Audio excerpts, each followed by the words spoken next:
बेले में ससुराल। लेखा और रजत एक ही ऑफिस में काम करते थे। लेखा अक्सर रजत को देखती थी कि वो कैसे सबसे बहुत अच्छे से बात करता है, सबकी मदद करता है।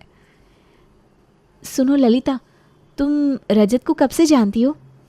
हम दोनों तो 5 साल से इसी ऑफिस में काम कर रहे हैं। बहुत अच्छा इंसान है। क्या बात है भाई, क्यों इतनी जांच पड़ताल हो रही है? अरे ऐसी, अब टीम का इंसान है तो नज़र तो पड़ती है ना। थोड़ी देर में लंच होता है। वो देखती है कि रजत एक महंगी सी कार में घर गया। ये तो वेल सेटल्ड सा लगता है, अच्छी खासी नौकरी भी है, रहन सहन भी अच्छा ही लग रहा है। समय बीतता है और दोनों की एक दूसरे से बात भी चालू हो जाती है। लेखा भी सीधी सादी सी थी, अपने काम से काम रखना बस। रजत भी उसे पसंद करने लगता है। और कौन कौन है आपके घर में? बस मैं और मेरी बड़ी बहन। उनकी तो शादी हो चुकी है, पापा भी रिटायर हो चुके हैं। मैं भी यहाँ नौकरी के लिए हूँ, हमारा घर यहाँ नहीं है। दोनों में अच्छी खासी दोस्ती हो जाती है। दोनों एक दूसरे को पसंद करने लगते हैं और शादी कर लेते हैं। दोनों के घर वाले भी एक दूसरे को अपना लेते हैं। माँ, हमें बहुत दिन हो गए हमारे गांव वाले घर गए हुए। वहाँ चलते हैं ना, असली घर तो वही है। हाँ, मैं भी यही सोच रही थी बेटा। गांव वाला घर? उसके बारे में तो तुमने कभी बताया नहीं। अरे कहा तो था, शहर में तो बस मैं नौकरी के लिए रहता हूँ, असली घर तो गांव में है। ये सुनकर लेखा को थोड़ा डर लगता है कि पता नहीं वो घर कैसा होगा। कुछ दिन बाद वो गांव जाते हैं। वहाँ का नज़ारा देखकर तो लेखा के होश ही उड़ जाते हैं। चारों तरफ भैंसें ही भैंसें बंधी होती है। उसकी सास जाते ही भैंसों से लिपट जाती है। आए रे मेरी लाडो, कैसी हो तुम सब? कितना मिस किया मैंने तुम सबको। और देखो तुमसे मिलने कौन आया है। जैसे तुम सब इस घर के सदस्य हो ना, एक ये नया सदस्य आया है। फिर वो लेखा को बुलाती है। अरे लेखा, आओ ज़रा। वहाँ क्या खड़ी हो? अपनी बहनों से मिलो। बहनें? ये इन भैंसों को मेरी बहनें बोल रही हैं, हद है। आई माँ जी। रजत, तुमने ये सब तो नहीं बताया मुझे कि ये तुम्हारा असली घर है। अरे, तुमने मुझसे शादी की थी या मेरा घर कौन सा है ये देखकर?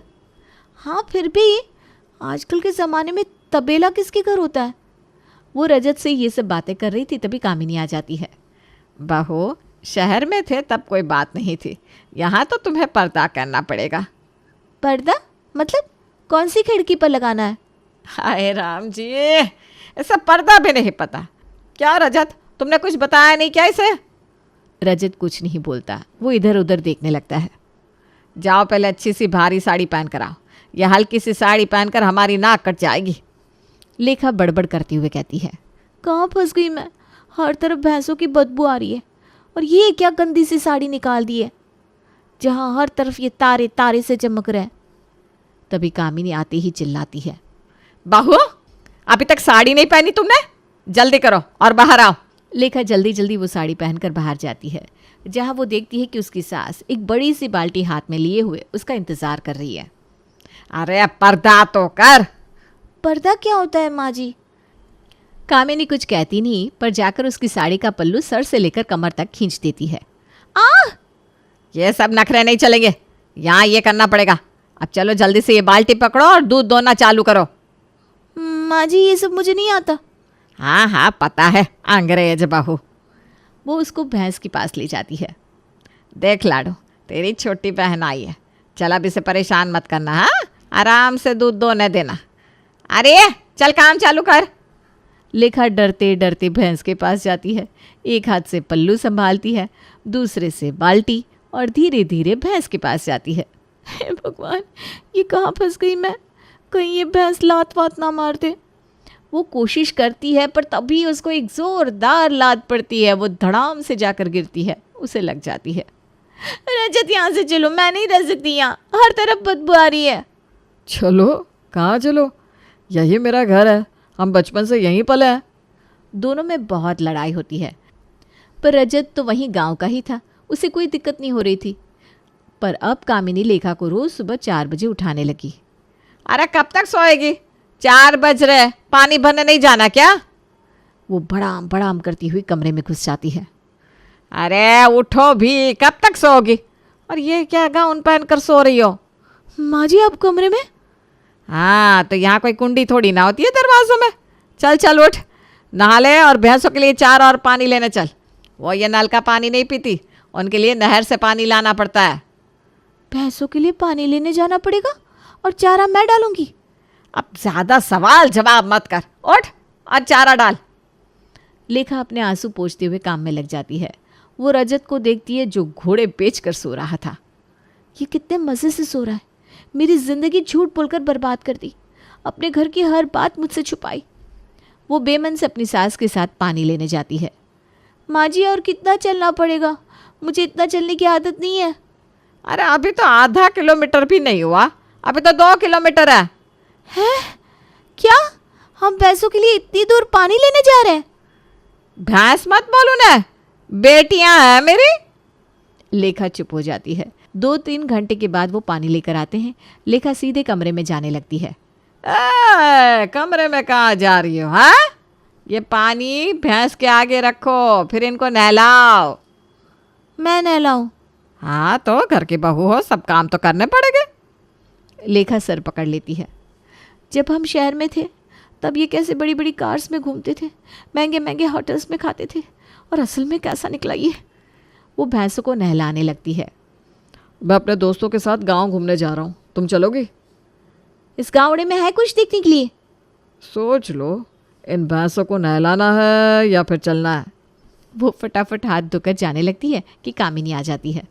अरे कहाँ चली? अभी तो 2 को ही नहलाया है, बाकी भी तो बची हैं। लेखा फिर से भैंसों को नहलाने लगती है। तभी कामिनी अपनी भैंसों को देखने आती है। जरा देखो तो महारानी कैसे साफ कर रही है भैंसों को। ये क्या हाल बना रखा है, पूंछ भी ठीक से नहीं धोई। हमारा ज़माना होता तो भैंसें चमचमाती रहती। माँ जी, सुबह मुन्ना को स्कूल भेजने में देर हो गई, इसलिए वक्त नहीं मिला, पर अभी चारा डाल दिया है। हाँ हाँ, अब तो बहुओं का सब कुछ ऑफिस और मोबाइल में ही दिखता है। भैंसों की सेवा करना तो जैसे भूल ही गई है। तुम्हारी आदत ना घर का सत्यानाश कर देगी।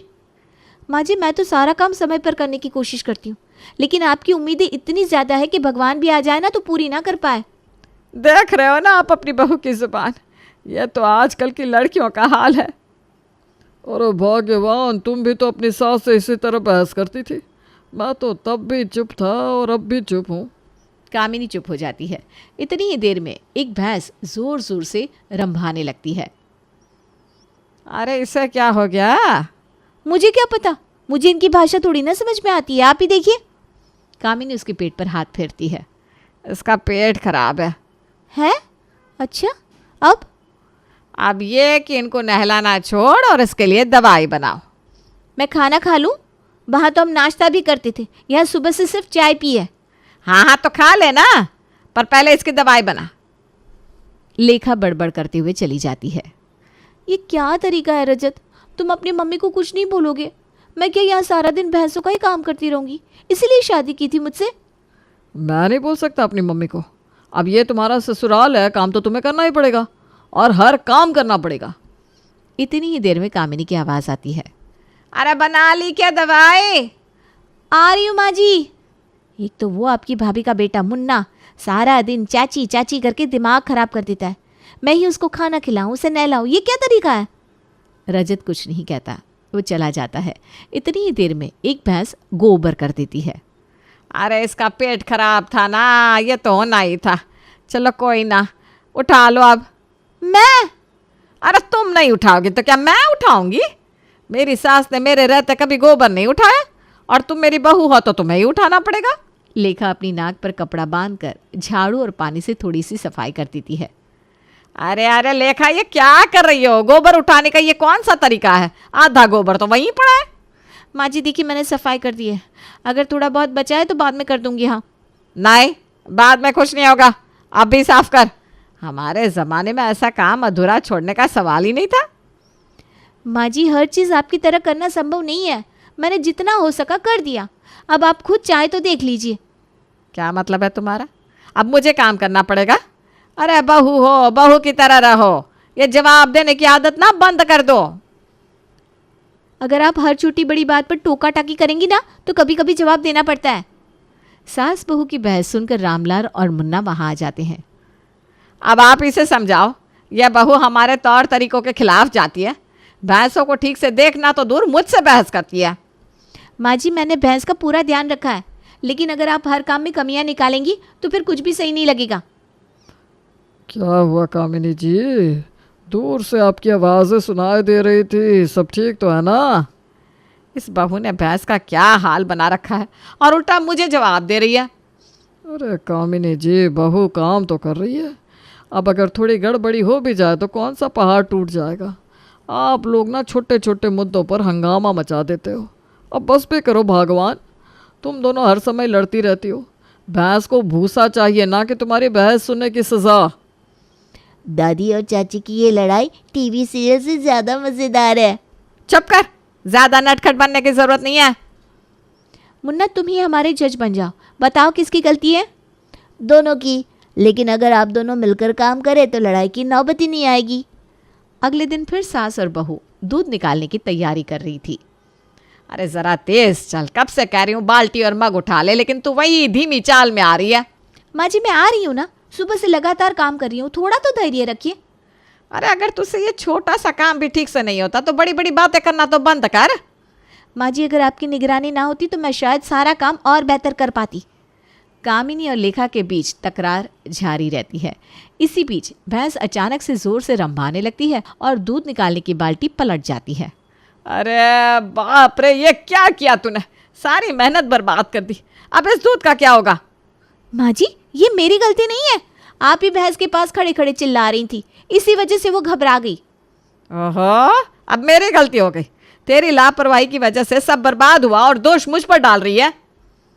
झगड़े को सुनकर रामलाल और मुन्ना वहां पहुंचते हैं। अब क्या हो गया? ये दूध क्यों फैल गया? दादी और चाची की बहस में भैंस भी परेशान हो गई होगी। उसने सोचा होगा दूध ही गिरा देती हूँ, शांति हो जाएगी।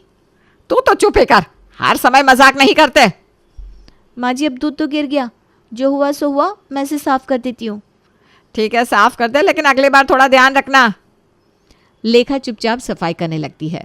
माहौल थोड़ा गंभीर हो जाता है, सब अपने अपने कमरों में बंद हो जाते हैं। शाम को जब लेखा बाहर आती है तो देखती है कि एक भैंस नहीं है। वो घबरा जाती है और कामिनी को बुलाती है। माँ जी जल्दी आइए, तबेले में नहीं है। क्या भैंस नहीं है? ये कैसे हो सकता है? कल रात तो इसे बांध कर रखा था। पता नहीं माँ जी, मैं सुबह जब आई तो भैंस का कोई नामो निशान नहीं था, रस्सी भी टूटी पड़ी है। जरूर तेरी लापरवाही का नतीजा है। अगर तूने सब ठीक से चेक किया होता तो यह नहीं होता। माँ जी मैंने सब कुछ चेक किया था, लेकिन अगर रस्सी कमजोर हो तो इसमें मेरी क्या गलती? क्या हो रहा है? क्यों चिल्ला रही हो? देखिए इस लेखा की वजह से क्या हो गया। नहीं पापा जी, मैं तो खुद परेशान हूँ, शायद किसी ने भैंस को खोल दिया होगा। दादी हो सकता है कि भैंस खुद ही आपके झगड़ों से तंग आकर भाग गई हो। चुप कर, हर बात में मजाक करना बंद कर। अब जल्दी से सब लोग भैंस को ढूंढो। सभी भैंस को ढूंढने निकलते हैं। तबेले के आसपास के खेतों और गांव की गलियों में खोजबीन होती है। इसी दौरान रघु भी उनकी मदद के लिए आता है। राजत तू भी देख, कहीं आसपास ही होगी। हमारी भैंस है, कहीं दूर नहीं जा सकती। माँ जी हो सकता है भैंस खेतों के उस तरफ चली गई हो, मुन्ना और मैं उधर जाकर देखते हैं। ठीक है, लेकिन ध्यान रखना, अगर भैंस नहीं मिली ना तो मैं तुझसे बात नहीं करूंगी। मुन्ना और लेखा खेतों की तरफ जाते हैं, जबकि रघु और रामलाल दूसरी दिशा में खोजते हैं। थोड़ी देर बाद मुन्ना चिल्लाता है, चाची इधर आइए, भैंस यहाँ पेड़ के नीचे है। सभी लोग दौड़कर वहां पहुंचते हैं। भैंस पेड़ के नीचे आराम से बैठी थी, लेकिन उसकी रस्सी पूरी तरह टूट चुकी थी। देखो ये सब ना तेरी लापरवाही का नतीजा है लेखा। अगर तूने रस्सी ठीक से बांध दी होती तो ऐसा नहीं होता। माँ जी मैंने रस्सी ठीक से ही बांधी थी, लेकिन पुरानी रस्सी थी इसलिए टूट गई। अब बार बार दोष देना बंद करें और भैंसों को घर ले चले। सही बात है, भैंस को घर ले चलते। अगली बार एक नई और मजबूत रस्सी ले आना। दादी आप चाची पर गुस्सा मत कीजिए, भैंस ने मुझे बताया कि वो ताज़ी हवा खाने गई थी। भैंस सकुशल घर आ जाती है और कामिनी को चैन की सांस आती है। सबका पूरा दिन खराब करके वो तो रात को चैन से सो जाती है। रजत ये क्या जिंदगी हो गई है मेरी, सारा दिन बस भैंस तबेला चारा इन्हीं के आसपास गिरी रहती हूँ। इन चक्कर में नौकरी भी हाथ से चली गई, मैं यहाँ से जाना चाहती हूँ बस। देखते हैं, चलते हैं 1-2 दिन में। लेखा तो वहाँ से जाने के नाम पर ही खुश हो रही थी, पर अगली सुबह कामिनी फिर से हंगामा मचा देती है। अरे लेखा, इस भैंस को कब नहलाएगी? पूरी गली में हमारी हंसी उड़ा रहे लोग। भैंस से बदबू उठ रही है। अम्मा जी कल ही तो नहलाया था गौरी को, बारिश हो गई थी फिर गंदी हो गई होगी। तू ना बहाने मत बना। भैंस को साफ रखना तेरा काम है। जब से घर आई है कोई काम ढंग से नहीं किया। अम्मा जी भैंस नहलाना तो मेरा काम है, लेकिन उसका गोबर हर जगह फैला होता है, उसे कौन साफ करेगा? क्या कहा? क्या तुम मुझे ताने मार रही है? मैंने अपनी जवानी में 10-10 भैंसे संभाली है और तू एक को नहीं संभाल सकती। क्या जवानी में सासू माँ ने भैंसें संभाली थी या फिर पड़ोसियों से काम करवाया था? लेखा चुपचाप बाल्टी लेकर भैंस को नहलाने लगती है। कामिनी वहीं खड़ी होकर निर्देश देने लगती है। साफ पानी डाल। ये क्या गंदा पानी डाल रही है? और हाँ, उसके कानों के पीछे सफाई करना मत भूल, बदबू वहीं से आती है। जी अम्मा जी कर तो रही हूँ सब। उसी समय पड़ोस की कमला काकी आती है। अरे भाई क्या हुआ, सुबह सुबह इतनी चिल्ला क्यों रही हो? क्या बताऊं कमला, मेरी बहू इतनी आलसी है, भैंसों को नहला भी नहीं सकती। पूरे गांव में हमारी नाक कटवा दी इस बदबू ने। अरे बहू सासू माँ को ना ज़्यादा सीरियसली मत लो, ये तो खुद भी भैंस को देखकर भाग जाती थी। अरे चुप कर कमला, तू क्यों बीच में टांग अड़ा रही है?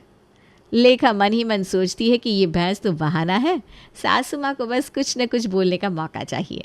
कामिनी कमला काकी के साथ चटखारे ले लेकर बहू की बुराइयां कर रही थी और लेखा अंदर ही अंदर कल वाली बात सोच रही थी कि रजत ने कहा है 1-2 दिन में यहाँ से चले जाएंगे, पर उसे पता था वो दिन कभी नहीं आने वाला। उसकी पूरी ज़िंदगी अब भैंसों के बीच ही निकलने वाली थी।